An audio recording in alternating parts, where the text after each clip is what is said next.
Muchas gracias. Ahora es el turno de Jorge Alemán con su ponencia titulada Lacan, la política en cuestión.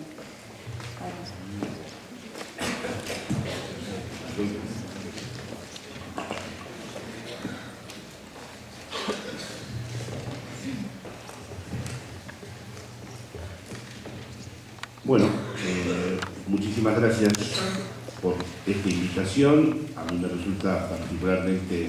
atractivo que sea en la Facultad de Filosofía y que sea bajo estas iniciales de la palabra Edipo. Me parece un hecho singular, y luego también estoy muy contento de estar aquí acompañado por quienes estoy acompañado en esta mesa. Para mí entonces un honor poder hablar. La verdad es que debo confesar que estoy un poco intimidado porque se han vertido ya tantas cuestiones referidas a la relación psicoanálisis y política que prácticamente me he sentido casi sin nada que añadir, porque además, como ustedes ya pueden imaginar, uno coincide con muchas de las cosas que se han dicho, pero entre esas coincidencias y en esos tejidos también van surgiendo lógicamente diferencias. Entonces, realmente tomar la palabra en este instante me resulta difícil, aunque soy el responsable, porque pedí, como no había preparado nada, hablar el último. Entonces, lo más honesto que voy a hacer, lo que me parece que es más interesante que haga, contarles muy rápidamente a qué me dedico y qué es lo que he hecho. En los años 70, en mi juventud, estuve atravesado por esta tensión irreductible, que fue, por un lado, participar en un proceso político de izquierda, que en aquel entonces se consideraba a sí mismo como revolucionario y muy determinado por la idea, la voy a definir así, de un actor permanente, es decir, alguien que rompía la lógica gobernante-gobernado, alguien que ese actor, vamos a decir, ya no era susceptible de la relación activo-pasivo, era una actividad permanente. No tenía ni día ni noche, ni invierno ni verano. Este actor permanente era un sujeto histórico que conducía teleológicamente a la revolución. Por supuesto, en aquel entonces ese actor permanente era el proletariado, y lo que le daba énfasis en el caso concreto de Argentina era la tesis maoísta de la guerra popular prolongada, para darle a esa permanencia todavía una mayor consistencia.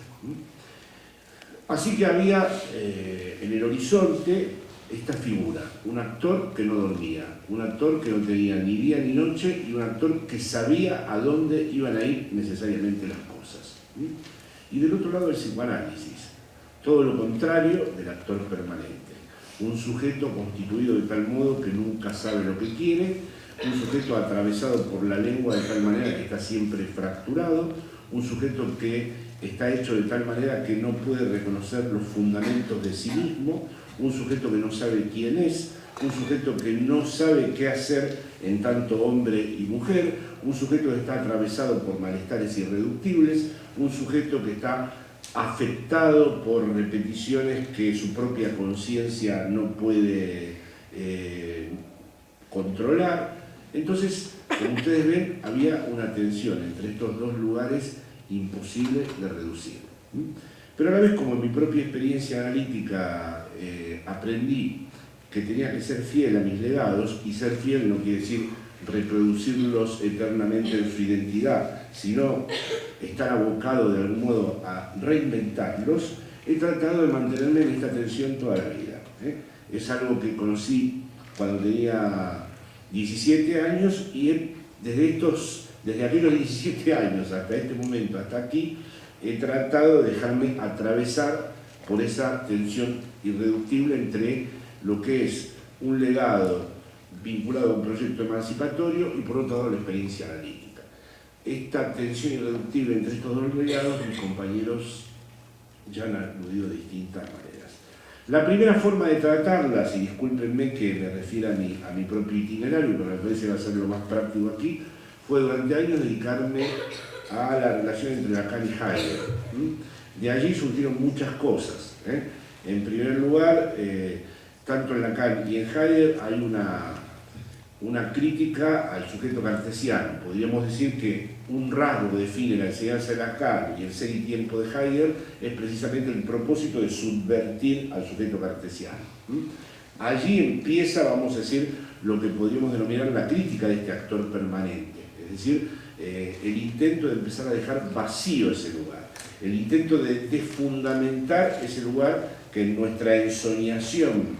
revolucionaria le habíamos atribuido a ese actor permanente que funcionaba como un sujeto supuesto saber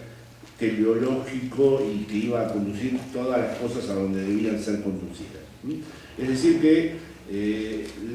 toda la experiencia con Lacan-Heidegger fue abrirnos a esta pregunta. Si no hay este actor permanente, si no podemos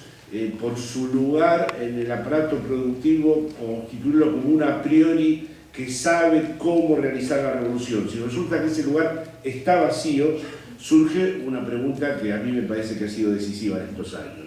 que es subjetivar una experiencia política. ¿Cómo se realiza el proceso de subjetivación de una experiencia política si el sujeto no es ni un sujeto trascendental, ni un sujeto articulado a las relaciones subjetivo-objetivo, ni un sujeto, vamos a decir, que se realiza en una conciencia reflexiva? ¿Qué es la subjetivación política si el sujeto está atravesado por el inconsciente, constituido por la lengua, trabajado por la imposibilidad de la relación sexual antes evocada, atravesado por la pulsión de muerte? La pregunta se vuelve más candente, se vuelve mucho más crucial, que es una experiencia política para un sujeto que es portador, vamos a decir, de todas estas determinaciones. Esto fue un poco, durante años, la experiencia Lacan-Heidegger resumida brutalmente frente a ustedes. En esa experiencia también surgió otra cuestión, que fue volver a leer el Capital, sobre todo el capítulo 2, la conversión de dinero en mercancía, que es en donde Lacan se demora bastante, donde está su famosa homología entre el plus de goce y la plusvalía. Lacan se demora en ese escenario en donde el capitalista primero está un poco descontento sobre cómo él ha invertido en el trabajo, en las materias primas, y no ve cuál es el beneficio que viene del propio intercambio, hasta que emerge que finalmente hay unas frases extraordinarias de Marx que son como una premonición de lo que podríamos llamar actualmente la biopolítica. Los cuerpos vivos ingresan en el trabajo abstracto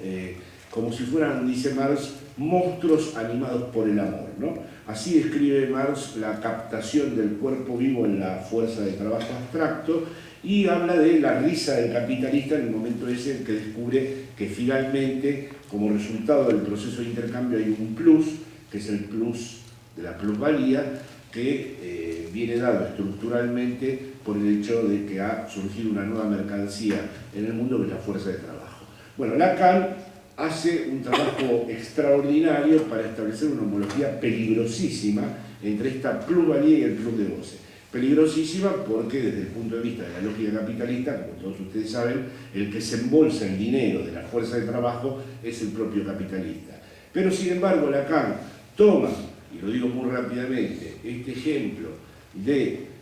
por un lado, pérdida y por otro lado, recuperación, para instalarlo en el propio sujeto. Lo que le puede dar razón a esta lectura de Lacan es que sí les aseguro que en la experiencia política de los últimos años, pensar la pobreza como mera privación de la satisfacción de las necesidades materiales, como dice Marx, es insuficiente, porque si uno se acerca a una villa miseria, a una favela brasilera o a una ciudad perdida de México, descubre que en el interior de la experiencia de la pobreza circula el plus de gozar, es decir, la droga, los objetos, las armas fabricadas, las marcas falsas, los tatuajes, que la pobreza no es un menos, sino un exceso, un excedente, que la miseria se ha metamorfoseado precisamente por el circuito del plus de goce. Así que la homología entre plusvalía y plus de goce es muy importante y creo que puede ser considerada clave como un factor de la política. Esto es en el ámbito de las investigaciones que durante 20, aquí ya en España, después del exilio del 76, Durante más de 20 años con mi amigo Sergio Herrera hay varios títulos, y aquí hay presentes amigos que lo han presentado, como Eduardo Chamorro, hay varios títulos que se llaman Lacan, Heidegger, con distintos subtítulos. Bien, otra de las homologías rápidamente ahí fue una tesis de Lacan sobre lo que él denomina el discurso capitalista. Ahí Lacan en los años 70 anticipa cosas que estamos experimentando ahora, que es más fácil conseguir probablemente el fin del planeta que la salida del capitalismo, porque presenta el discurso capitalista como un movimiento circular en donde uno no puede establecer corte alguno y en donde ya hay una metamorfosis del discurso del amo tradicional porque precisamente el sujeto está ordenado a imperativos de gozar permanentemente. Es decir, que la conexión del sujeto con la pulsión de la que han hablado mis compañeros y con el plus de goce en el capitalismo ya se realiza, como también lo vieron el propio Marx, el propio Adorno, como, vamos a decir, toda la temática del fetichismo de la mercancía y su secreto aparece, vamos a decir, potencializada en el texto de Lacan, cuando Lacan precisamente muestra que el propio sujeto está definido todo el tiempo por una relación con este plus de usar y que el capitalismo la realiza como tal. Que en el capitalismo, y en eso he establecido una homología con la técnica heideggeriana, hay un acceso directo porque las estructuras de emplazamiento, lo que Heidegger llama la Gestalt, llevan al sujeto a ser todo el tiempo un sujeto que habla, consume, se muestra, se representa, se planifica, se evalúa todo el tiempo desde su asistencia presente y constante. En la época de la técnica, al sujeto lo rige una voluntad acéfala que lo que quiere todo el tiempo es repetir su modo de gozar. Esta es la manera en que establecí esta homología entre lo que Lacan llamó el discurso capitalista y la técnica. Aquí se acaba, fueron varios años, pero se acaba la cuestión Lacan-Heidegger. Entonces pasé a lo que Marta Maqueda antes evocó, que es Para una izquierda lacaniana, que es un librito mío con puntos suspensivos para mantener su carácter conjetural y que evoca varias de las cuestiones que fueron mencionadas por mis compañeros, especialmente por Juan Domingo. Evidentemente, después de toda la crítica al sujeto cartesiano, hay algo que se desprende de una manera muy clara de la enseñanza de Lacan, que la realidad no es una totalidad. Lo que Lacan llama lo preontológico es aceptar que hay una dislocación, una fractura constitutiva de la realidad y que la realidad no puede ser pensada como un todo. Que la realidad está fracturada constitutivamente y por lo tanto, si hablamos de ontología, y hay que decirlo aquí en la Facultad de Filosofía, en este caso es de una ontología tachada, de una ontología rota, de una ontología que ha sido, vamos a decir, perforada en sus fundamentos.